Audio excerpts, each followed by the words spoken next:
கரூரில் நேற்று நடந்த தாவேகா பிரச்சார கூட்டத்தில் 39 பேர் நெரிசலில் சிக்கி இறந்ததா நாம் இப்போ செய்தி ஊடகங்களில் பார்க்க முடிஞ்சிட்ருக்கு. அவங்க எல்லாருக்குமே முதல்ல என்னோட இரங்கலை தெரிவிச்சுக்கிறேன். இது நடந்திருக்கக்கூடாத ஒரு விஷயம், தவிர்க்க முடியாத சில சூழ்நிலைகளால் நடந்திருக்கு. எதனால் நடந்திருக்கு, என்னென்னலாம் நடந்திருக்கு அப்படிங்கிறத ஒரு கிளியர் கட் வீடியோவாக இந்த வீடியோ இருக்கும். நம்ம வீடியோவில் போய் பார்ப்போம். அதாவது நேற்று இரவு, சனிக்கிழமை இரவு, தாவேகா தலைவர் விஜய் அவரோட உரையை முடிச்சுட்டு கீழே இறங்கி அவரோட வண்டி கிளம்பிய சிறிது நேரத்திலேயே பல ஆம்புலன்ஸுகள் கரூர் மருத்துவமனைக்கு லைனாக வரதை நம்ம பார்க்க முடிஞ்சுது. அதில் பார்த்திங்கன்னா பல பேர் மயக்கம் அடைஞ்சு வந்தவங்க, சில பேர் பார்த்திங்கன்னா அந்த இடத்துல இறந்து தான் வந்து சேர்ந்ததாகவும் தகவல்கள் இருக்குது. இப்படியாக அமைச்சர் மா சுப்பிரமணியம் அவர்கள் முதல்ல ஃபீல்டில் இருக்கார். அவர் என்ன சொல்கிறார் பார்த்திங்கன்னா 10 பேர் இறந்துட்டாங்க அப்படிங்கிற ஒரு விஷயத்த ஆம்புலன்ஸ் அங்கே போய் சேர்ந்த ஒரு 10 நிமிஷத்தில் சொன்னார். அதை அடுத்து அமைச்சர் செந்தில் பாலாஜி அவர்கள் வராரு. இதையடுத்து தமிழ்நாட்டு முதலமைச்சர் அவர்கள் ட்வீட் ஒன்று போடுறாரு. அதில் செந்தில் பாலாஜிக்கு நான் ஆணையிட்டிருக்கேன், இது போல் நடந்தது ரொம்ப வருத்தமாக இருக்குது அப்படிங்கிற ஒரு ட்வீட் நம்மளால் பார்க்க முடியுது. இதை அடுத்து அன்பில் மகேஷ் அவர் திருச்சியிலேருந்து அரை மணி நேரத்தில் கரூர் வந்து அடைகிறாரு. இதை அடுத்து அங்கே ரொம்பவுமே பரபரப்பான ஒரு சூழ்நிலையை தான் நம்மளால் நியூஸ் சேனலில் பார்க்க முடிஞ்சுது. 5 சிறுவர்கள், 5 சிறுமிகள், 17 பெண்கள், 12 ஆண்கள் அப்படின்னு 39 பேர் இறந்திருக்கிறதா நமக்கு செய்தி ஊடகங்களில் சொல்லப்படுது. ஆனால் இன்னும் இது அதிகாரப்பூர்வமாக ஃபைனலைஸ்டு ரிப்போர்ட்டாக வந்துச்சா அப்படின்னு கேட்டால் கிடையாது. அப்படி ஃபைனலைஸ்டாக வந்தது 34 அப்படின்னு ஒரு தரப்பினர் சொல்கிறாங்க. மேலும் ஆம்புலன்ஸ்கள் அங்கே ப்ரைவேட் ஆம்புலன்ஸு நிறையவே உடனுக்குடனே அங்கே இருக்கிற மயங்கி விழுந்த எல்லோரையுமே கூட்டிகிட்டு போய் ஹாஸ்பிட்டலில் சேர்க்குற வேலைகளில் ரொம்ப துரிதமாக ஈடுபட்டிருந்தாங்க. அவங்களுக்கு மிக்க நன்றி. ஆனாலும் இருந்த போதிலுமே பல பேர் இறந்திருக்காங்க அப்படிங்கிறத நம்ம தவிர்க்க முடியாது. இதில் 31 பிரேத பரிசோதனைகள் முடிஞ்சிருக்கிறதாகவும் மீதி 2 பேரை வெண்டிலேட்டரில் வச்சிருக்கிறதாகவும் டாக்டர் சுகந்தி ராஜகுமாரி அவர்கள் சொல்லியிருந்ததை நம்ம பார்த்தோம். மேலும் 25 உடல்கள்லாம் அவங்கவுங்க உறவினர்கிட்ட ஒப்படைக்கப்பட்டது. 60 பேர் சிகிச்சை பெற்று வந்திருந்தாங்க அந்த டைமில். அதில் 21 பேர் உடல் நலம் தேறி இருக்கிறதாகவும் அவங்க தகவல் கொடுத்துருந்தாங்க. ஸோ இந்த வீடியோவில் நாம் இந்த கரூரில் நடந்த தாவேகா பிரச்சாரத்தில் என்ன மாதிரியான பிரச்சனைகள் இருந்துச்சு, இதை மக்கள் என்ன சொல்கிறாங்க, அது மட்டும் இல்லாமல் அரசு என்னென்னலாம் செய்ய தவறிதா பல பேர் குற்றம் சாட்டிட்டு வராங்க, இதில் யார் யார் என்னென்ன மாதிரியான அரசியல் குற்றச்சாட்டுகளை வச்சுட்டு வராங்க, இப்படிப்பட்ட எல்லா பாயிண்ட்ஸுமே கவர் பண்ண போகிறோம். வீடியோவை முழுசாக பாருங்கள்.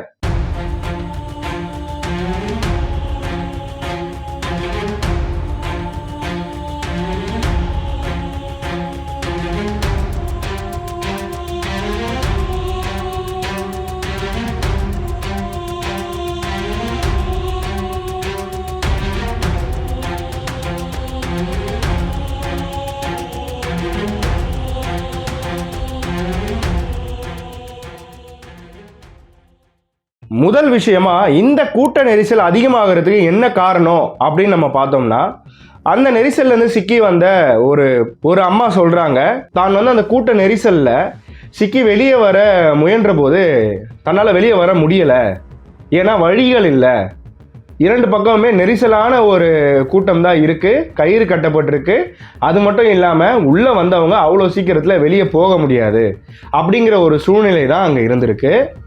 ஏன்னா உங்க எல்லாருக்குமே தெரியும், இந்த தாவேகா பிரச்சாரத்துக்கு கேட்கப்பட்ட இடங்கள் கொடுக்காம மிக குறுகலான ரோடுகளை தான் கொடுக்குறாங்க அப்படிங்கிற ஒரு குற்றச்சாட்டு இருக்கு. அது உண்மையும் கூட நம்மளே பிரச்சாரத்தில் பார்த்துட்டு தான் இருக்கோம். அப்படி இருக்கும்போது இது போல பல பேர் கூடுற ஒரு இடத்துல பல எக்ஸிட்கள் இருக்கணும். அந்த மாதிரி எக்ஸிட் இல்லை அப்படின்னா இந்த மாதிரியான அசம்பாவிதங்கள் நடக்க நிறைய வாய்ப்புகள் இருக்கு. இந்த விஷயங்களை அந்தந்த மாவட்ட நிர்வாகிகள், தொண்டர்கள், நீங்க தான் ஃபர்ஸ்ட் இந்த ரெஸ்பான்சிபிலிட்டியை எடுக்கணும். அங்கே வர மக்கள் எல்லாருமே கட்சிக்காக வராங்க, விஜய்க்காக வராங்க அப்படிங்கிறது அப்பாற்பட்ட விஷயம்.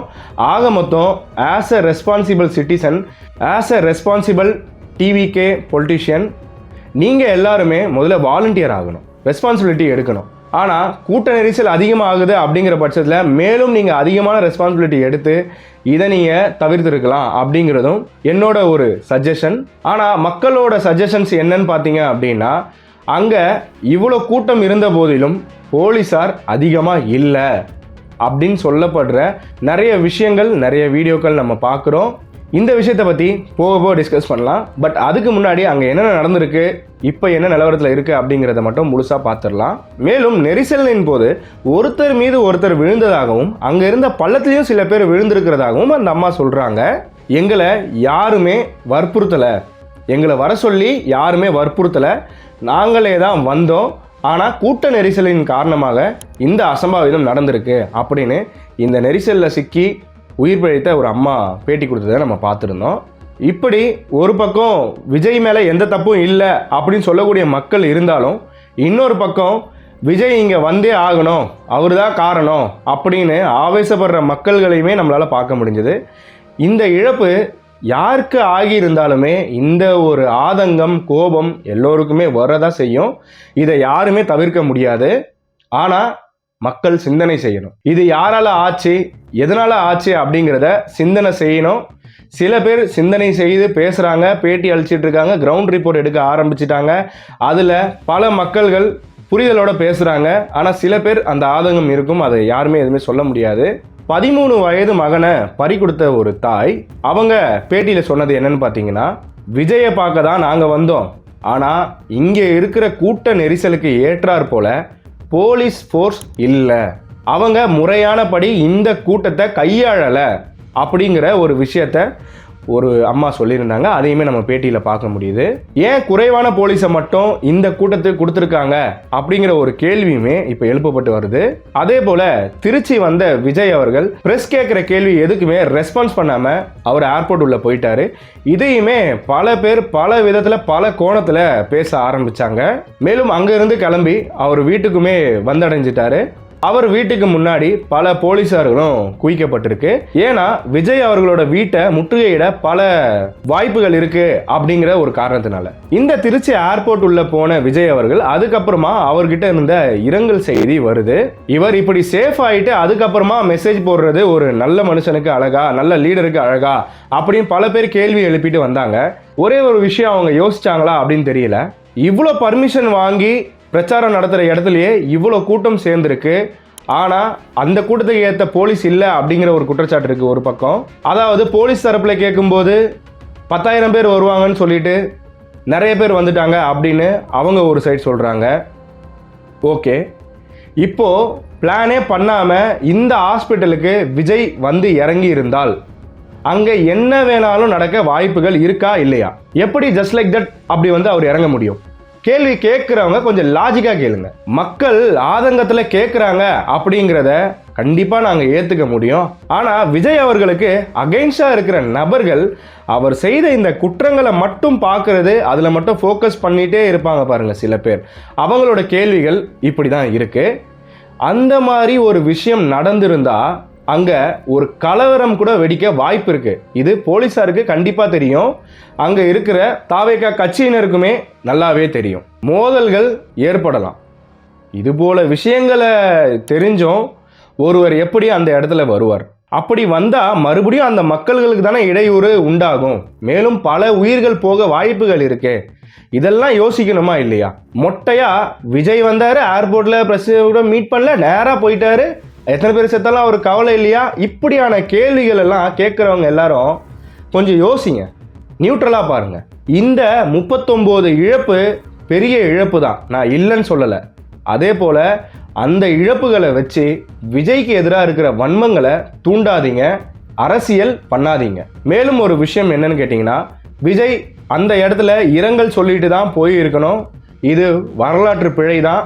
ஆனால் இந்த விஷயத்தை கேள்விப்பட்ட அவரோட மனநிலைமை அந்த டைமில் எப்படி இருந்தது அப்படிங்கிறத யாராலுமே ஜட்ஜ் பண்ண முடியாது. தாவேகா கரூர் மேற்கு மாவட்ட செயலாளர் மதியழகன் அவர்கள் அவர் மேலே வழக்கு பதிவு பண்ணியிருக்காங்க. மேலும் தாவேகா பொதுச் செயலாளர் என் ஆனந்த் அவர்கள் மேலேயுமே வழக்கு பதிவுகள் செய்திருக்காங்க. 4 பிரிவுகளில் செய்திருக்கிறதா செய்திகளில் நம்மளால் பார்க்க முடியுது. எப்படி இந்த விஷயங்கள் எல்லாமே இவ்வளோ ஒரு வேகமாக துரிதமாக நடக்குது அப்படிங்கிறது பல பேரோட சந்தேகமாக இருந்துக்கிட்டு இருக்கு. அப்படிப்பட்ட பல சந்தேகங்களை நம்ம மேலும் வீடியோக்களில் பேசுவோம். அமைச்சர் அன்பில் மகேஷ் அவர்கள் அங்கே செந்தில் பாலாஜியை கட்டிப்பிடிச்சு அழுதுகிட்டு இருக்கிற ஒரு காட்சியை நம்மளால் பார்க்க முடியுது. அது மிகவுமே கஷ்டமான ஒரு காட்சியாக தாங்க இருந்துச்சு. ஏன்னா இது வரைக்கும் இந்த ஹேர் ஷோ நடந்திருக்கு, அங்கே ஒரு 5 பேர் இறந்தாங்க. கள்ளக்குறிச்சியில் கூட இந்த விஷச்சாராயம் குடித்து இறந்தவங்க, அதுபோல் இந்த மரக்காணத்தில் விஷச்சாராயம் குடித்து இறந்தவங்க, அங்கெல்லாம் வந்து பார்த்திங்கன்னா இவங்களாம் எவ்வளோ அழுதுருக்காங்க. அதனால் இங்கே வந்து அழுகுறதை பார்க்கும்போது கண்டிப்பாக மனசு கஷ்டமாக தானே இருக்கும் அப்படின்னு நிறைய பேர் சோஷியல் மீடியாவில் அவங்களோட கொஸ்டின்ஸை ரைஸ் பண்ணிட்டு வந்துக்கிட்டு இருக்காங்க. இதுக்கு வந்து ஃபீல் பண்ணிக்கிட்டு இருக்க அமைச்சர்கள் ஏன் அப்போ வரலை அப்படின்னு, அது ஒரு டைப் ஆஃப் கொஸ்டின்ஸ். அந்த கரூரில் இருக்கிற தனியார் மருத்துவமனையில் இந்த நெரிசலுக்கு உட்பட்டு பாதிக்கப்பட்டவர்களுக்கு எந்தவித அமௌண்ட்டும் வசூலிக்கப்படக்கூடாது, அதை எல்லாமே அரசு ஏற்றுக்கொள்ளும், அந்த செலவை எல்லாத்தையுமே அரசே ஏற்றுக்கும் அப்படிங்கிற ஒரு ஆணையை அமைச்சர் செந்தில் பாலாஜி அவர்கள் மிக துரிதமாக வெளியிடுறாரு. மேலும் இந்த விஷயம் சார்பாக ஓய்வு பெற்ற உயர்நீதிமன்ற நீதிபதி திருமதி அருணா ஜெகதீசன் அவர்கள் முன்னிலையில் விசாரணை ஆணையம் அமைக்கப்பட்டிருக்குங்க. ஸோ கண்டிப்பாக இதற்கான இன்வெஸ்டிகேஷன் ரொம்ப டிரான்ஸ்பரண்ட்டாக நடக்கும் அப்படிங்கிற ஒரு நம்பிக்கையில் இருப்போம். ஏன்னா அப்படி ஒரு டிரான்ஸ்பரன்சியாக நடந்தால் மட்டும்தான் உண்மையிலே என்ன பிரச்சனை, இதைக்கு அடுத்து இது மாதிரி பிரச்சனைகள் நடக்காமல் இருக்கிறதுக்கு என்ன நடவடிக்கைகள் எடுக்கலாம் அப்படிங்கிறது ஒரு லேர்னிங்காக கவர்மெண்ட்டுக்குமே கிடைக்கும். தாவேகா தலைவர் விஜய் அவர்கள் இதுவரைக்கும் 3 வாரம் சுற்றுப்பயணம் மேற்கொண்டிருக்காரு. அது மட்டும் இல்லாமல் 6 இடத்துல கேம்பெயின் பண்ணியிருக்காரு.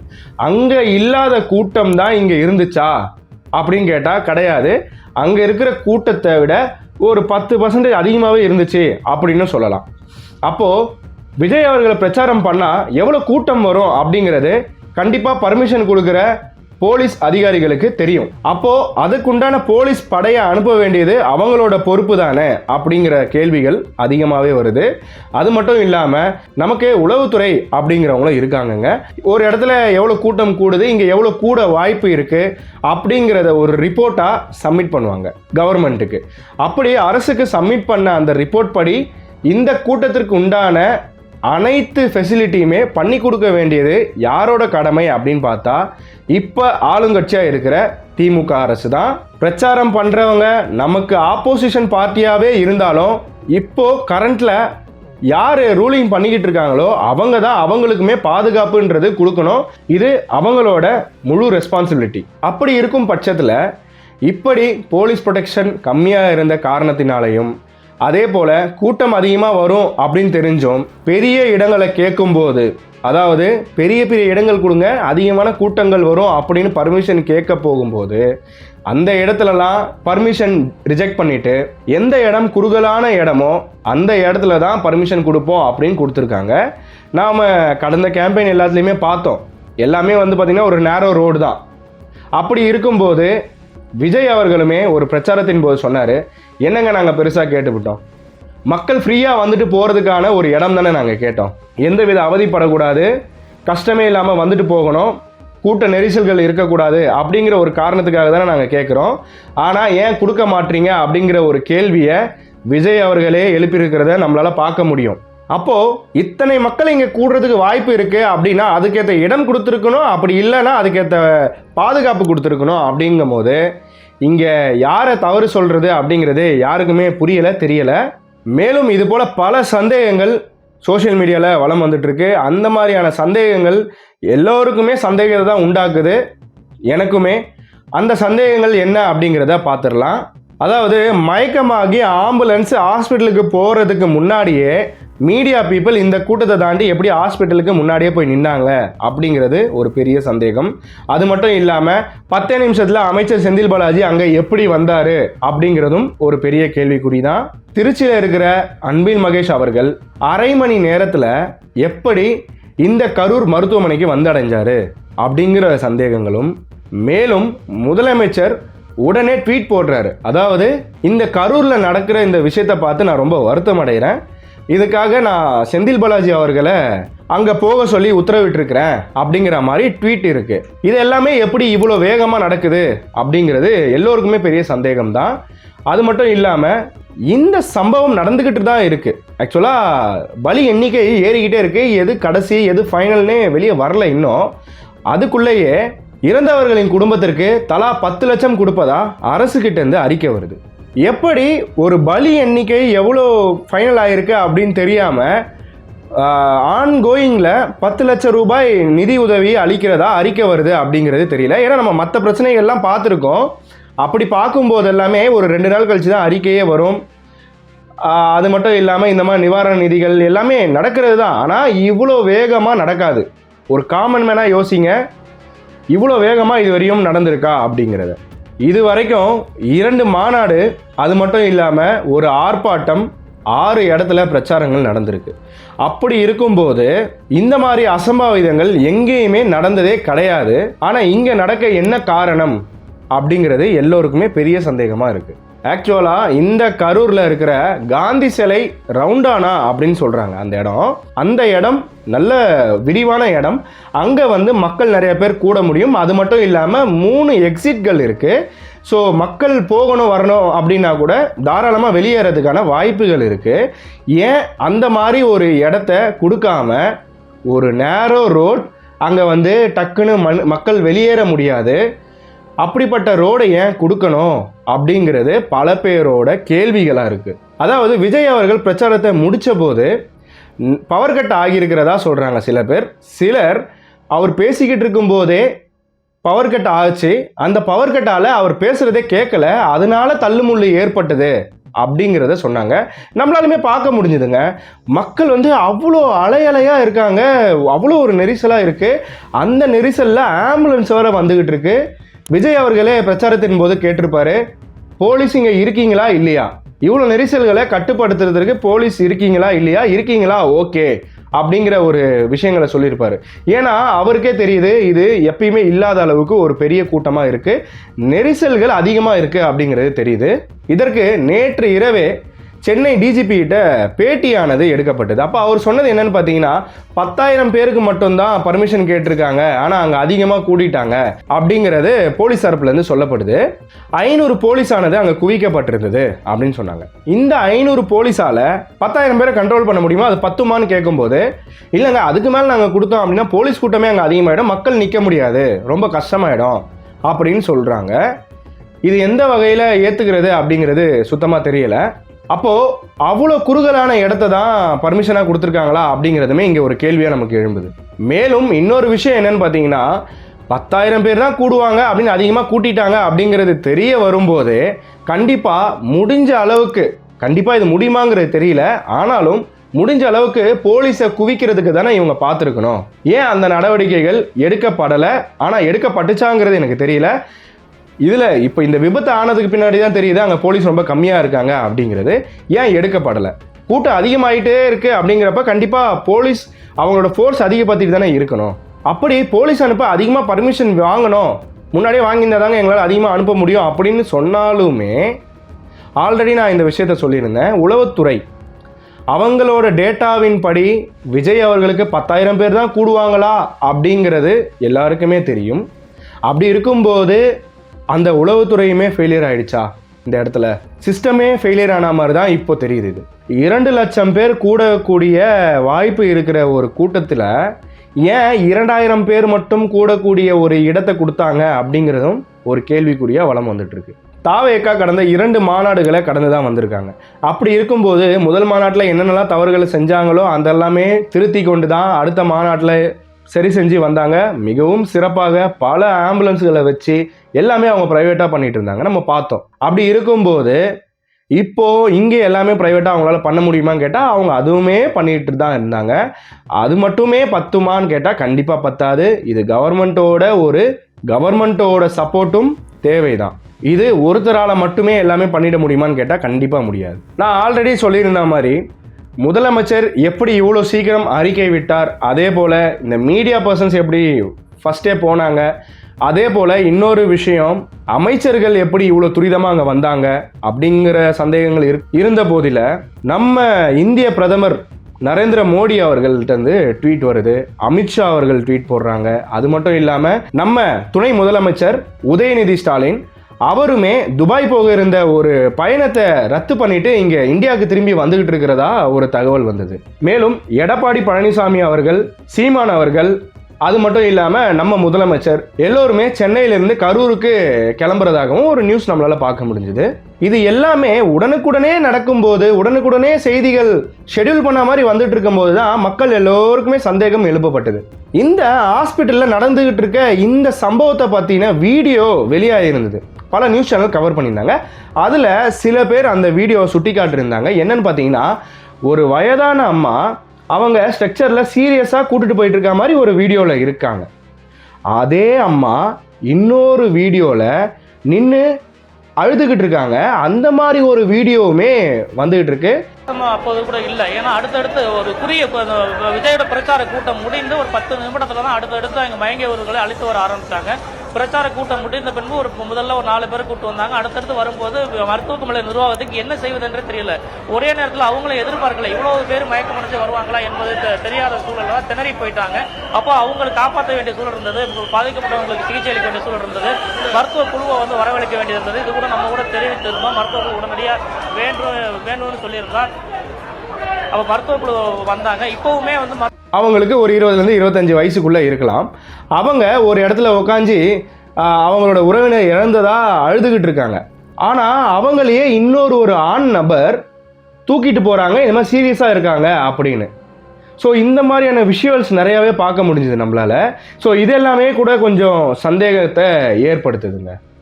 அங்கே உண்மையாகவே இறந்தவர்களுக்கு, அந்த உறவினர்களை இழந்தவர்களுக்கு எவ்வளோ மனவேதனைகள் இருக்கும். ஆனால் அதுக்கு இடையில இந்த மாதிரியான சில நடிகர்களும் உள்ள இருக்காங்க அப்படிங்கிறது குறிப்பிடத்தக்கது. மேலும் இது வன்மையா கண்டிக்கத்தக்கது. இந்த மாதிரி செய்திருக்கக்கூடியவர்களை அந்த வீடியோ மூலியமா பார்த்து அவங்களையுமே அரெஸ்ட் பண்ணுங்க. ஏன் பண்ணாங்க, யார் பண்ண சொன்னாங்க, என்ன காரணத்துக்காக பண்ணாங்க அப்படிங்கிறத விசாரிங்க. விசாரிக்கிறதுன்றது சாதாரணமாக இருக்கக்கூடாதுங்க. ரொம்ப ஸ்ட்ரிக்டான இன்வெஸ்டிகேஷன் இருக்கணும் அப்படிங்கிறது தான் எல்லோரோட கோரிக்கையாக இருக்குது. ஏன்னா இது ஒரு கட்சி சார்ந்ததோ இல்லை ஒரு தனி மனிதனை சார்ந்ததோ அப்படின்னு நம்ம ஜஸ்ட் லைக் தட் அப்படின்னு நம்மளால் போகவே முடியாது. இது மக்களோட உயிர் ரொம்பவுமே முக்கியம். இதில் யார் அரசியல் பண்ணியிருந்தாலுமே அவங்க தண்டிக்கப்படணும், யாராக இருந்தாலும் தண்டிக்கப்படணும் அப்படிங்கிறது தான் எல்லாரோட கோரிக்கை. மக்களுக்காக தான் அரசியல் கட்சிகள் எல்லாமே இருக்கே தவிர, அதே கட்சிகளுக்காக மக்களை பலி கொடுக்கறது அப்படிங்கிறது யாராலுமே அக்செப்ட் பண்ண முடியாது. அதனால இந்த வழக்கில் ரொம்பவுமே ஸ்ட்ரிக்டான ஒரு இன்வெஸ்டிகேஷன் நடக்கணும் அப்படிங்கிறது தான் என்னோட ஒரு கோரிக்கை. மேலும் இந்த வழக்கில் இறந்திருக்கிற 39 பேரோட போஸ்ட்மார்ட்டம் ரொம்ப டிரான்ஸ்பரன்சியாக இருக்கணும். அந்த ரிப்போர்ட்டுமே இன்வெஸ்டிகேட் பண்ணப்படணும். கரெக்டாக தான் பண்ணியிருக்காங்களா அப்படிங்கிறதுமே ஒரு ஆய்வுக்கு உட்படுத்தணும் அப்படிங்கிறதும் நிறைய பேரோட கோரிக்கையாக இருக்குது. நேற்றே நம்ம பார்த்தோங்க, விஜய் அவர்கள் பேசிகிட்டு இருக்கும்போதே அங்கே கொஞ்சம் சலசலப்பு அதிகமாகவே இருந்துச்சு. மயக்கம் போட்டு விழுந்தவர்கள்லாம் கூட இருந்தாங்க. அவங்களுக்கு தண்ணீர் பாட்டிலாம் கூட விஜய் அவர்கள் தூக்கி போட்டதை நம்மளால் பார்க்க முடிஞ்சுது. ஸோ அங்கே ஒரு கேஓஸ் ஆரம்பத்துலேருந்தே இருந்துட்டு தான் இருந்திருக்கு. நெரிசல்கள், கூட்டத்தில் தள்ளுமுள்ளுகள் ஆல்ரெடி இருந்துட்டு தான் இருந்திருக்கு. பல பேர் வெளியேறவும் முயற்சித்திருக்காங்க, ஆனால் அவங்களாம் வெளியே வர முடியலை. இதற்கிடையில தான் ஒரு ஆம்புலன்ஸ் வேற உள்ளே வந்துச்சு. அதுக்குமே பார்த்தீங்கன்னா விஜய் அவர்கள் பேசிகிட்டு இருக்கும்போதே பேச்சை நிப்பாட்டிட்டு அந்த ஆம்புலன்ஸ்க்கு வழி விட சொல்லி தன்னோட தொண்டர்களுக்கு வலியுறுத்திட்டு இருந்தார். அதுவுமே நம்மளால் பார்க்க முடியுது. அப்போது ஏற்கனவே அவ்வளோ ஒரு கூட்ட நெரிசல் இருக்கிற ஒரு சாலை, அந்த இடத்துல ஒரு ஆம்புலன்ஸ் உள்ளே வருது அப்படின்னா இன்னும் நெரிசல் அதிகமாக தான் ஆகும். அப்போ மூச்சு திணறல்கள் அதிகமாக தான் ஏற்படும். இந்த ஆம்புலன்ஸ் இந்த கூட்டத்தில் இருக்கிறவங்கள ஏற்றிட்டு போன ஆம்புலன்ஸா, அப்படி இல்லைனா வெளியிருந்து வந்த ஆம்புலன்ஸா, இல்லைனா மொட்டை ஆம்புலன்ஸா அப்படிங்கிறது விசாரணைக்குள்ளே கொண்டு வரணும். தாவேக்கா கொடி போட்டு போச்சு அந்த ஆம்புலன்ஸை. விஜய் அவர்கள் கூட சொல்லியிருந்தாரு, என்னப்பா இது ஆம்புலன்ஸை நம்ம கொடி இருக்குது அப்படின்னு விஜய் அவர்கள் கூட கேட்டிருந்தார். அன்னைக்கு நிஜமாவே பேஷண்ட் இருந்தாங்களா அப்படிங்கிறதுமே ஆய்வுக்கு உட்படுத்தணும். என்னைக்கு ஒரு இடத்துல மக்கள் உயிருக்கு பாதகம் உண்டாகி இருக்கோ அந்த இடத்துல எல்லாமே விசாரிக்கப்படணும். யார் தப்பு செஞ்சிருந்தாலும் அவங்க தண்டிக்கப்படணும். நான் எந்த கட்சி சார்பாகவும் பேசலை. டிவிகே, டிஎம்கே யார் தப்பு பண்ணியிருந்தாலும் சரிங்க, அவங்க தண்டிக்கப்படணும் அப்படிங்கிறது தான் என்னோட ஒரு ஸ்டாண்ட். ஆனால் அவங்க தவறி இருக்காங்க அப்படிங்கிறத ப்ராப்பர் இன்வெஸ்டிகேஷன், ஸ்ட்ரிக்ட் இன்வெஸ்டிகேஷன் மூலியமாக தான் கொண்டு வரணும் அப்படிங்கிறதும் என்னோட கோரிக்கை. பல மீடியாக்களில் விஜய் கைது செய்யப்படுவாரா அப்படிங்கிற ஒரு விஷயமே நம்மளால் பார்க்க முடியுதுங்க. ஒரு விஷயம் நீங்களாம் புரிஞ்சுக்கணும், அல்லு அர்ஜுனோட அல்லு அர்ஜுனோட பிரச்சனையோட இதை கொண்டு வந்து சேர்க்குறாங்க. நான் ரெண்டுத்துக்குமே ஒரு விளக்கம் கொடுக்குறேன். அல்லு அர்ஜுன் அவர்கள் எந்தவித இன்ஃபர்மேஷனுமே இல்லாமல் படம் பார்க்க வந்திருக்காரு தேட்டருக்கு. அப்போ அவரை பார்த்து கூடின கூட்டத்தில் இறந்த ஒரு பெண்மணி, அதுக்காக தான் அவர் மேலே வழக்கு பாஞ்சுது. அது கூட என்னன்னு பார்த்தீங்கன்னா, இன்ஃபர்மேஷன் இல்லாமல் வெளியே வந்ததுனால சேர்ந்த கூட்டத்தில் உண்டாகிய இந்த இழப்பிற்காக தான் அவர் கைது செய்யப்பட்டார். அப்படி இருக்கும்போது ப்ராப்பராக இத்தனை பேர் கூட போகிறாங்க, எங்களுக்கு இந்த இடம் வேணும் அப்படின்னு பர்மிஷன் கேட்டு ஒரு கட்சி பிரச்சாரம் நடத்துது அப்படின்னா அவங்களுக்கு உரிய பாதுகாப்பு யார் கொடுத்துருக்கணும்? பர்மிஷன் வாங்குறது எதுக்கு? பர்மிஷன் வாங்கும்போதே இந்த இடம் இந்த கூட்டத்துக்கு சரியா இருக்குமா, இல்லை ஏதாவது அசம்பாவிதங்கள் நடக்க வாய்ப்பு இருக்கா, இதற்கு போலீஸார்களை எவ்வளோ பேரை குவிக்கணும், என்னென்ன ஏற்பாடுகளை செய்யணும் அப்படிங்கிறது தானங்க அவங்க யோசிக்கணும். அதுக்காக தானங்க பர்மிஷன் ஒன்றே வாங்குகிறோம். அப்படி இருக்கும்போது இங்கே நடந்த ஒரு விபத்துக்கு, ஆக்சுவலாக இது கொலை மரணம் அப்படின்னு சொல்லக்கூடாது, இது ஒரு விபத்து நடந்திருக்கு. அப்படிங்கும்போது எப்படி ஒருத்தர் மேலே வழக்கு பதிவு செஞ்சு அவரை கைது செய்ய முடியும்? சிலர் சொல்லக்கூடிய விஷயங்களும் பார்த்தோம். அதாவது விஜய் அவர்கள் திருச்சியில் கூட தங்கி இருந்திருக்கலாமே, அவர் மக்களோட நின்றுருக்கலாமே அப்படின்னு. இந்த விஷயம் நம்ம ஆல்ரெடி பேசிட்டோம். ஆனால் அவர் தங்கியிருந்தால் என்னென்ன மாதிரியான பிரச்சனைகள் வரும் அப்படிங்கிறத நம்ம முன்னாடியே பேசியிருந்தோம். ஆனால் இன்னொரு விஷயமும் நம்ம யோசிக்கணுங்க. இது வரைக்கும் நடந்த நிறைய மரணங்களை இவர் போய் நேரில் ஆறுதல் சொல்லிட்டு வந்திருக்காரு. அது நம்ம எல்லாருக்குமே தெரியும். யாருமே எதிர்பார்க்காத டைமில் அந்த குடும்பத்தாரை சந்தித்து பேசிட்டு வந்த பல விஷயங்கள் நம்மளால் பார்க்க முடியும். ஜல்லிக்கட்டு ப்ரொட்டஸ்ட் ஆகட்டும், அனிதா அவரோட சூசைட் ஆகட்டும். ஸோ இது மாதிரியான விஷயங்கள் எல்லாமே இவர் கூட நின்றுருக்கார். மக்களோடு நின்னவர் தானே. இன்னைக்கு மக்களோட நிற்கிறதுக்கான சிச்சுவேஷன் இல்லை அப்படிங்கிறது தான் எல்லோரு தரப்புலையுமே சொல்லப்படுது. அதை புரிஞ்சிக்காத சில தற்குறிகள், நானாக இருந்தால் நின்று இருப்பேன், நானாக இருந்தால் ஓடி இருப்பேன், நானாக இருந்தால் பண்ணியிருப்பேன் அப்படின்ட்டு கூவிட்டு தான் இருக்கானுங்க. பட் ப்ராக்டிக்கலாக யோசிக்கிறாங்களா அப்படிங்கிறது எனக்கு சுத்தமாக புரியலை. அவருக்கே போகணும் அப்படிங்கிற ஒரு எண்ணம் இருந்தாலும் அவருக்கு இருக்கிற கட்டுப்பாடுகள் கண்டிப்பாக விடாதுங்க. அவரோட சிச்சுவேஷன்ல இருந்து எல்லாருமே யோசிக்கணும். மேலும் அவர் கொலை செஞ்சிட்டாரு, அவரு தான் இத்தனை பேரை கொண்டுட்டாரு, அவர் தான் இந்த கொலைக்கே காரணம் அப்படின்னு கூட சில பேர் சொல்றாங்க. அதெல்லாம் ரொம்ப மன வருத்தம் அளிக்குது. அவரை ஒரு அரசியல்வாதியா பார்க்காம ஒரு மனிதரா கொஞ்சம் யோசிச்சு பாருங்க. யாராவது இப்படி மனிதர்களை கொன்னுட்டு அதுல அரசியல் பண்ணணும்னு நினைப்பாங்களா, இல்ல அப்படி கொல்லணும்னு நினைப்பாங்களா, இல்ல இவர் அப்படி கொல்லணும்னு நினைக்கிற ஆளா? யாருமே அப்படி கொள்ளணும்னு நினைக்கிற ஆள் கிடையாது. அப்படி இருக்கும்போது எப்படி இந்த மாதிரி வாயே கூசாம சில பேர் சொல்லிக்கிட்டு இருக்காங்க அப்படிங்கிறது தெரியல. மனிதாபிமானமா கொஞ்சம் யோசிச்சு பாருங்க. இந்த விஷயத்துல நாம் தமிழர் கட்சி சீமான் அவர்கள் விஜயை அவ்வளோ ஒரு தரக்குறைவா பேசியிருந்தாலும் அவர் இந்த டைம்ல சொன்ன ஒரே ஒரு விஷயம் என்னன்னு பார்த்தீங்கன்னா, யாருமே இதை பிளான் பண்ணி பண்ணுறது கிடையாது. இது ஒரு அசம்பாவிதம், ஒரு விபத்து நடந்திருக்கு, அது யாராலுமே தவிர்க்க முடியாது. இதற்கு அவங்க மேலே இவங்க மேலேன்னு குற்றம் சாட்டுறது, பழி போடுறதுன்றது ரொம்ப தப்பு அப்படிங்கிற மாதிரி பேசியிருந்தாரு. அதை எல்லாருமே யோசிக்கணும். அரசியல் ரீதியாக பல விமர்சனங்களை வச்சாலும் இப்போ அவர் மனிதாபிமானம் ரீதியாக பேசுகிறதே ஒரு நல்ல விஷயமாக தான் நான் பார்க்குறேன். மேலும் எடப்பாடி பழனிசாமி அவர்களுமே களத்துக்கு வந்தாங்க. அவங்க சொல்கிறது என்னன்னு பார்த்தீங்க அப்படின்னா, இந்த விஷயத்தில் போலீஸ் படை ரொம்ப கம்மியாக இருந்திருக்கு, அதுதான் இதில் மெயின் முக்கிய காரணம், அது கொஞ்சம் அதிகமாக இருந்திருக்கலாம் அப்படிங்கிற மாதிரியும் அவரும் பேட்டி அளிச்சிருந்தாரு, நம்ம பார்க்க முடியுது. ஸோ இது போல் யார் தப்பு செஞ்சால் யார் இது பண்ணா அப்படின்னு இங்கே அரசியல் செய்கிறத விட்டுட்டு முதல்ல ப்ரொடெக்ஷன் கொடுக்க வேண்டியவங்க கரெக்டாக ப்ரொடெக்ஷன் கொடுத்தாங்களா, அதை மீறி ஏன் நடந்துருச்சு, இனிமே இது மாதிரி நடக்கக்கூடாது எந்த கூட்டத்துலையும் அப்படிங்கிற ஒரு ஸ்டெப்பை எடுக்கணும். இரவு 1 மணி போல் கோவை காந்திபுரம் பேருந்து நிலையத்தில் மலர் வளையம் வச்சு இது போல் கரூரில் இறந்த இந்த ஆன்மாக்கள் சாந்தி அடைய அப்படின்னு சில வாக்கியங்கள்லாம் போட்டு கண்ணீர் அஞ்சலி மாதிரி பேனர் செட் பண்ணி அதை மாதிரியான டெக்கரேஷன்ஸ் கண்ணீர் அஞ்சலிக்காக ரெடி பண்ணியிருக்காங்க. எப்படி இதெல்லாம் இவ்வளோ துரிதமாக நடந்தது அப்படிங்கிறது எல்லோருக்குமே பெரிய சந்தேகமாக இருக்குங்க. அதனால தான் நான் சொல்கிறேன், இதில் ஸ்ட்ரிக்டான இன்வெஸ்டிகேஷன் நடக்கணும். எல்லாரோட போஸ்ட்மார்ட்டம் ரிப்போர்ட்டுமே கரெக்டாக தான் இருக்கா அப்படிங்கிற ஆய்வுக்கு உட்படுத்தணும். மேலும் இடம் தராதனால தான் இந்த விபத்து நடந்திருக்கா அப்படின்னு கேட்டபோது முதலமைச்சர் அவர்களே பதில் சொல்ல முடியல. பார்ப்போம் இதுக்கு யார் தான் கரெக்டான பதில் சொல்கிறாங்க அப்படிங்கிறத கண்டிப்பாக பொறுத்து இருந்து பார்ப்போம். மேலும் இந்த விஷயத்தில் வர எல்லா அப்டேட்டுமே நான் கண்டிப்பாக இந்த சேனலில் அப்லோட் பண்ணுவேன். நம்ம சேனலை இன்னும் சப்ஸ்கிரைப் பண்ணாதான் சப்ஸ்கிரைப் பண்ணிக்கோங்க. மேலும் இது போல் பல அப்டேட்டை நம்ம கவர் பண்ண இருக்கோம். கண்டிப்பாக இந்த பிரச்சனைகளுமே ஒரு நீதி கிடைக்கும். இறந்த குடும்பத்திற்கு எல்லாத்துக்குமே நிவாரண நிதிகள் அறிவிக்கப்பட்டுட்டே வந்துட்டு இருக்கு லைனா. கண்டிப்பாக இந்த விஷயத்தில் நடந்த பிரச்சனைகள் எல்லாமே இன்வெஸ்டிகேஷனுக்கு அப்புறம் வெளியே வரும் அப்படிங்கிறத எதிர்பார்க்கலாம். மேலும் ஒரு விஷயம் இந்த வீடியோ ரெக்கார்ட் பண்ணுறதுக்கு முன்னாடி நான் பார்த்தேன். தாவேகா தலைவர் விஜய் அவர்களின் வீட்டுக்கு முன்னாடி ஃபேன்ஸ் வந்து நின்னப்ப போலீஸ் விரட்டினாங்க, இங்கெல்லாம் நிற்கக்கூடாது அப்படின்னு. ஆனால் போராட்டக்காரர்கள் அங்கே வந்து பதில் சொல் இறந்த 39 பேருக்கும் பதில் சொல் அப்படின்னு போராட்டம் பண்ணிக்கிட்டு இருக்காங்க. ஆனால் அவங்கள ஏன் எந்த போலீஸுமே தடுக்கலை அப்படிங்கிறது கேள்விக்குறியாக தான் இருக்குது. பார்ப்போம் இந்த கேள்விக்குறிகளுக்கு எல்லாத்துக்குமே என்ன ஆன்சர் வருது அப்படிங்கிறத கண்டிப்பாக நம்ம பார்ப்போம். இதுக்கு யார் பதில் சொல்லணுமோ அவங்க எல்லாருமே கண்டிப்பாக பதில் சொல்லுவாங்க. மேலும் தாவேகா தரப்பிலிருந்து 20 லட்சம் இந்த இறந்த குடும்பத்திற்கு தர்றதா அறிக்கை வந்திருக்கு. மேலும் காயம் பட்டவங்களுக்கு எல்லாத்துக்குமே 2 லட்சம் ரூபாய் தர்றதாகவும் அந்த அறிக்கையிலிருந்து நம்மளால் பார்க்க முடிஞ்சுது. இந்த நிவாரணத்தோட இந்த விஷயங்கள் அடங்கிடுமான்னு கேட்டால் கண்டிப்பாக அடங்கக்கூடாது. இன்வெஸ்டிகேஷன் ரொம்ப முக்கியம். நான் இதை மறுபடியும் சொல்கிறதுக்கு காரணம் மறுபடியும் இந்த மாதிரியான ஒரு அசம்பாவிதம் நடக்கக்கூடாது அப்படிங்கிறது தான். மேலும் பல வழக்குகளை நம்ம பார்க்க இருக்கிறோம். மற்றொரு வீடியோவில் நம்ம சந்திப்போம். தொடர்ந்து இணைந்திருங்கள். நான் உங்கள் ஜோதிபாபு. நன்றி.